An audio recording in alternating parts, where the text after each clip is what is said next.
पाहत आहात Loksamiksha news network आणि या आहेत आजच्या सुपरफास्ट न्यूज।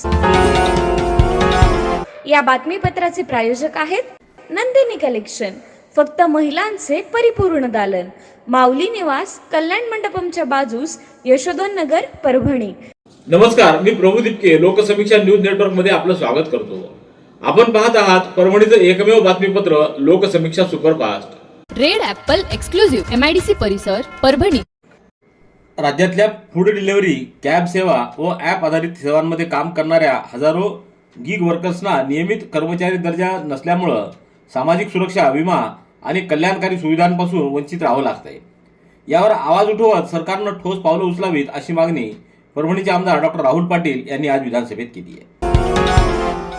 सोमनाथ सूर्यवंशी मृत्यू प्रकरणी 26 फेब्रुवारी रोजी बॉम्बे उच्च न्यायालयाच्या औरंगाबाद खंडपीठ इथं सुनावणी झाली आहे। तांत्रिक कारणामुळे या प्रकरणाची पुढील सुनावणी आता 4 मार्च रोजी होण्याची शक्यता वर्तवण्यात आली। या प्रकरणामध्ये याचिकाकर्त्या मयत सोमनाथ सूर्यवंशी यांच्या मातुश्री विजयाताई सूर्यवंशी यांच्या वतीनं ॲडव्होकेट प्रकाश आंबेडकर हे बाजू मांडत आहेत। गुरुवारी झालेल्या सुनावणीमध्ये न्यायमूर्ती संदीप कुमार मोरे व न्यायमूर्ती आबासाहेब शिंदे यांच्या खंडपीठासमोर त्यांनी युक्तिवाद सादर केला। शासनाच्या वतीनं मूळ याचिकेत दुरुस्ती करण्याबाबत अर्ज सादर करण्यात आला असून त्या दुरुस्ती अर्जावर शासनाचं म्हणणं नोंदवणं बाकी आहे।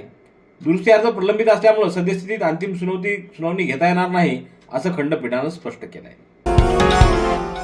परभणी जिल्हा मध्यवर्ती सहकारी बँकेमध्ये अनेक कर्मचाऱ्यांची नियमबाह्य भरती झाल्याची कबुली सहकार मंत्री बाबासाहेब पाटील यांनी विधानसभेतील प्रश्नोत्तराच्या तासात 27 फेब्रुवारी रोजी दिली आहे। या संदर्भात आमदार राजेश विटेकर यांनी प्रश्न उपस्थित केला होता। तसंच आमदार विजय वडेट्टीवार आणि आमदार प्रशांत बंब यांनी या प्रकरणावर सभागृहात मुद्दा उपस्थित केला। उत्तर देताना सहकार मंत्री पाटील यांनी सांगितलं की बँकेतील काही कर्मचारी व अधिकाऱ्यांनी निवृत्तीच्या काही वर्षे आधी वैद्यकीयदृष्ट्या अनफिट असल्याची बनावट प्रमाणपत्र सादर करून स्वेच्छानिवृत्ती घेतली। त्यानंतर त्यांच्या जागी वारसांना किंवा इतर व्यक्तींना अनुकंपा तत्त्वावर नोकरी देण्यात आल्याचा प्रकार समोर आला आहे। हा गंभीर स्वरूपाचा घोटाळा असल्याची कबुली त्यांनी या सभागृहात दिली। बँकेचे मुख्य कार्यकारी अधिकारी निवृत्तीनंतरही पदावर का आहेत असा सवालही सदस्यांनी उपस्थित केला। तर सहकार विभागानं मुख्य कार्यकारी अधिकाऱ्यांना दिलेली मुदतवाढ रद्द करण्याबाबत बँकेला पत्र दिलं असल्याची माहिती मंत्र्यांनी यावेळी दिली। चारठाणा परिसरामध्ये अवैधरित्या चोरीच्या मार्गानं गांजा आणून त्याची विक्री केली जात असल्याची माहिती मिळाल्यानं पोलीस अधीक्षक रवींद्रसिंह परदेशी यांच्या आदेशावरून अपर पोलीस अधीक्षक सूरज गुंजाळ, जिंतूर उपविभागीय पोलीस अधिकारी जीवन बेनीवाल, पोलीस निरीक्षक विवेकानंद पाटील यांच्या मार्गदर्शनाखाली स्थानिक गुन्हे शाखा आणि चारठाणा पोलिसांनी 26 फेब्रुवारी रोजी रात्री 9:30च्या सुमाराला पिंपरी इथं सापळा रचून दुचाकीवरून जाणाऱ्या दोघांना थांबून तपासणी केली असता त्यांच्याकडे 5 किलो 510 ग्रॅम गांजा आढळून आला।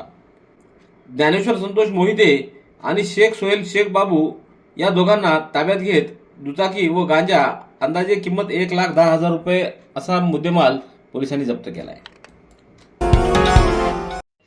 सततचे दवाखाने करून कंटाळलात? आता शेवटचा उपाय। डॉक्टर गोविंद कामटे यांचे बालाजी आयुर्वेदिक निसर्गोपचार केंद्राला भेट द्या। शुगर, मूळव्याध, ॲलर्जी, सोरायसिस, गजकर्ण, दमा, लठ्ठपणा, गुडघेदुखी, कंबरदुखी, वात, गाठीचे आजार, लकवा, केस गळणे, मुतखडा, सफेद डाग यांसारख्या जुनाट आजारांवर खात्रीशीर उपचार केले जातात। दारू सोडवण्यासाठी विशेष उपचार उपलब्ध। संपर्क डॉक्टर गोविंद कामटे, आयुर्वेद विद्याविशारद, बालाजी आयुर्वेदिक निसर्गोपचार केंद्र, तलाठी कार्यालयाच्या बाजूला, वसमत रोड, परभणी। संपर्क 9921691008। गंगाखेड तालुक्यातल्या वागलगाव शेत शिवारामध्ये जानेवारी महिन्यात घडलेल्या म्हैस चोरी प्रकरणात स्थानिक गुन्हे शाखेच्या पथकानं 26 फेब्रुवारी रोजी दोघांना अटक करून गंगाखेड पोलिसांच्या स्वाधीन केलंय। गोपा येथील विष्णू राऊत यांच्या शेतातील झाडाला बांधलेल्या 80,000 रुपये किमतीच्या 2 म्हशी 12 जानेवारी ते 13 जानेवारीच्या दरम्यान चोरी झाल्या होत्या। या म्हशीचा शोध घेऊनही म्हशी मिळून न आल्यानं विष्णू यांनी दिलेल्या फिर्यादीवरून गंगाखेड पोलिसात गुन्हा नोंदवण्यात आला होता। पोलीस अधीक्षक रवींद्रसिंह परदेशी यांनी जिल्ह्यातील जनावर चोरीचे गुन्हे उघडकीस आणण्याच्या सूचना केल्यावरून स्थानिक गुन्हे शाखेचे पोलीस निरीक्षक विवेकानंद पाटील यांनी पथकं रवाना केली। त्यांचं पथक गस्तीवर असताना वागलगाव शिवारातील शेतातून चोरीस गेलेल्या 2 म्हशी बळीराम काळे आणि फेरोज कट्टू कुरेशी यांनी चोरून नेल्याची माहिती पोलीस उपनिरीक्षक चंदनसिंह परिहार यांच्या पथकाला मिळाल्यानं त्यांनी या दोघांना ताब्यात घेत चोरीची जनावरं विक्री करून त्यांच्याकडे आलेले रोख 80,000 रुपये व गुन्ह्यात वापरलेले छोटे हत्ती वाहन अंदाजे किंमत 2,50,000 रुपये असा एकूण 3,30,000 रुपयाचा मुद्देमाल जप्त करून दोघांनाही गंगाखेड पोलीस ठाण्यात मुद्देमालासह हजर केले. परभणीतल्या लोककलावंत शहर विकास मंडळाच्या वतीनं त्यागमूर्ती माता रमाबाई भीमराव आंबेडकर यांची जयंती उत्सव 2026 विनामूल्य समाज प्रबोधन संस्कृती कार्यक्रमाचा समारोप आज करण्यात आला. परभणीतील राहुल नगरच्या रामजी सुभेदार सभागृहामध्ये हा कार्यक्रम संपन्न झाला. यावेळी अनिता सरोदे, रानुबाई वायवळ, प्रेमलता साळवे, भारती तलवारे, शालिनी साबणे, गयाबाई हजारे, मंगल मस्के, मालन कांबळे, आशा दवणे, पंचफुला मस्के, शोभा इंगळे आदींची उपस्थिती होती.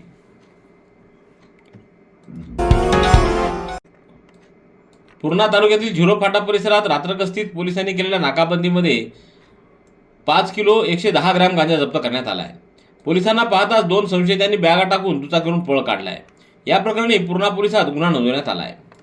पूर्णा पोलिसांचं पथक झिरो फाटा परिसरात शुक्रवारी रात्री गस्त घालत असताना टोल नाक्याजवळ नाकाबंदी व वाहन तपासणी सुरू असताना वसमतकडून येणारी MH38 AE 6265 क्रमांकाची पल्सर दुचाकी संशयास्पदरित्या आढळली. पोलिसांनी चौकशी केली असता आदिनाथ चव्हाण आणि हनीफ नूरमिया शेख अशा दोघांची नावं समोर आली. बॅग तपासणीबाबत विचारणी करता दोघांनी बॅग घटनास्थळी टाकून मागून आलेल्या विना नंबरच्या स्प्लेंडर दुचाकीवरून अनोळखी इसमासोबत पळ काढला. पोलिसांनी पाठलाग केला, मात्र ते तिघही शेतातून पसार झाले आहेत. या बॅगेत गांजा असल्याची खात्री झाल्यानंतर वरिष्ठ अधिकाऱ्यांना माहिती देण्यात आली. या कारवाईमध्ये 28,770 रुपयाचा 5 किलो 110 ग्रॅम गांजा व अंदाजे 80,000 रुपये किमतीची पल्सर मोटरसायकल व एक बॅग असा एकूण 1,08,770 रुपयाचा मुद्देमाल जप्त करण्यात आला आहे. परभणीच्या श्री शिवाजी महाविद्यालय कॅम्पसमध्ये आयोजित पंडित दीनदयाळ उपाध्याय रोजगार मेळाव्याचं उद्घाटन जिल्हाधिकारी संजय सिंह चव्हाण यांच्या हस्ते उत्साहात पार पडलं. जिल्हा कौशल्य विकास, रोजगार व उद्योजकता मार्गदर्शन केंद्र, Shri Shivaji institute of engineering and management studies, Shri Shivaji polytechnic institute आणि श्री शिवाजी महाविद्यालय परभणी यांच्या संयुक्त विद्यमानं 27 फेब्रुवारी रोजी या मेळाव्याचं आयोजन करण्यात आलं. या मेळाव्यामध्ये एकूण 23 नामांकित कंपन्या आणि 6 अनुदानित शैक्षणिक संस्थांचा सहभाग होता. सुमारे 1,000हून अधिक पदांसाठी 715 उमेदवारांनी हजेरी लावली. यापैकी 130 उमेदवारांची प्राथमिक निवड करण्यात आली असून पुढील प्रक्रियेसाठी त्यांना संधी उपलब्ध झाली आहे. या उपक्रमामुळे स्थानिक युवकांना रोजगाराच्या संधी उपलब्ध झाल्या आहेत. SK फर्नीचर लेकर आया है ओरिजिनल सागवान का सोफा सेट, पलंग, शोकेश, अलमारी, दरवाजे, चौखट और भी बहुत कुछ.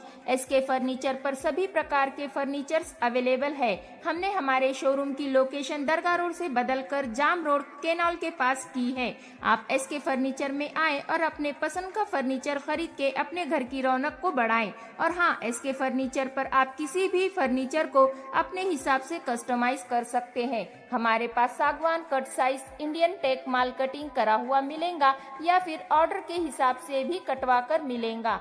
हमारा पत्ता जाम रोड केनॉल के पास. मोबाइल नंबर 9420033825 या फिर 9923257259. जिंतूर येथील शेख मतीन शेख रशीद या तरुणाला 25 फेब्रुवारी रोजी दुपारी 12च्या सुमाराला जिंतूरच्या मोंढा परिसरात पैशाच्या वादातून मारहाण करण्यात आली आहे. या प्रकरणातील आरोपींनी संगनमत करून पैशाच्या वादावरून शेख मतीन यांना मारहाण केली. याबाबत जिंतूर पोलिसात तक्रार दिली असता पोलीस प्रशासनाकडून ठोस पावलं उचलण्यात आली नाहीत. सध्या शेख मतीन आज जिल्हा रुग्णालयात उपचार घेत असून पोलीस अधीक्षकांनी न्याय द्यावा अशी मागणी त्यांनी केलेली आहे. जगद्गुरू संत तुकाराम महाराज तपोभूमी भामचंद्र डोंगराचा विध्वंस होत चालला आहे. त्याला वाचविण्यासाठी मुंबई इथं आझाद मैदानावर बेमुदत गाथा पारायणाचं आयोजन 10 मार्च पासून करण्यात येणार आहे. या आंदोलनाच्या पूर्वतयारीसाठी परभणी इथं विविध संघटनांची बैठक आज संपन्न झाली.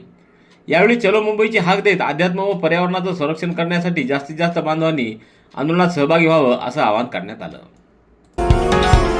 जालना येथील शासकीय ITI इथं पार पडलेल्या विभागस्तरीय तांत्रिक स्पर्धेत परभणीच्या जिजाऊ ITIच्या विद्यार्थ्यांनी सादर केलेला प्रोजेक्ट तांत्रिक कौशल्य, नवकल्पना आणि उद्योगाभिमुख दृष्टिकोन याचं उत्कृष्ट उदाहरण ठरलं आहे. या प्रोजेक्टमध्ये आधुनिक तंत्रज्ञानाचा प्रभावी वापर, ऊर्जेची बचत, सुरक्षितता आणि व्यवहार्य उपयुक्तता यांचा समतोल साधण्यात आला आहे. त्यामुळे परीक्षकांनी या प्रकल्पाचं विशेष कौतुक केले. वायरमन व्यवसायाचे शिल्पनिदेशक GV रेंगे यांच्या मार्गदर्शनाखाली तसंच शिल्पनिदेशक NN Chavan, KM Kulthe, NV Chavan, AM Vibhute आणि SB जवंजाळ यांच्या प्रोत्साहनातून प्रशिक्षणार्थी गोपाळ थोरात आणि ओमकार नवघरे यांनी सातत्यपूर्ण परिश्रम घेत हे यश संपादन केलंय. रुग्णांना वेदनामुक्त, सन्मानपूर्वक आणि गुणवत्तापूर्ण जीवन जगता यावं यासाठी राज्य शासनानं सार्वजनिक राज्य पॉलिएटिव्ह केअर सेवा म्हणजेच उपशामक काळजी कार्यक्रम जिल्ह्यात सुरू करण्यात आलेला आहे. या कार्यक्रमात मुख्यतः आयुष्याच्या शेवटच्या टप्प्यात व कधीच बरे न होणाऱ्या रुग्णांचा समावेश होतो. सार्वजनिक आरोग्य व कुटुंब कल्याण मंत्री प्रकाश आंबेडकर आणि राज्यमंत्री मेघनाथ साकोरे बोर्डीकर यांच्या मार्गदर्शनाखाली जिल्हा स्तरावर 27 फेब्रुवारी रोजी जिल्हा शल्यचिकित्सक डॉक्टर नागेश लखमावार यांच्या अध्यक्षतेखाली जिल्हा पॉलिएटिव्ह केअर समितीची बैठक घेण्यात आली. या बैठकीला जिल्हा आरोग्य अधिकारी डॉक्टर संजय कुमार पांचाळ, अतिरिक्त जिल्हा शल्यचिकित्सक डॉक्टर सारिका बडे, निवासी वैद्यकीय अधिकारी डॉक्टर कल्याण कदम तसंच वैद्यकीय महाविद्यालयातील डॉक्टर ऋषिकेश देशपांडे आदींची उपस्थिती होती. Red Apple furniture, smart furniture for smart people. Exclusive Parbhani शहरातील भव्य शोरूम रेड ॲपल एक्सक्लुझिव्ह, भारतातील स्मार्ट फर्निचर ब्रँड आता आपल्या परभणी शहरामध्ये. हो आता आपल्या परभणी शहरामध्ये. या अंतर्गत ऑफिस, बेडरूम, डायनिंग, लिव्हिंग इत्यादी प्रकारचे फर्निचर आपणास मिळेल. Bedroom set, bed, dressing table, sofa set, कपाट, डायनिंग टेबल टीपॉय आणि स्टील फर्निचर इत्यादी सर्व प्रकारचे फर्निचर तेही आकर्षक किमतीमध्ये उपलब्ध आहे. एक वेळ अवश्य भेट द्या.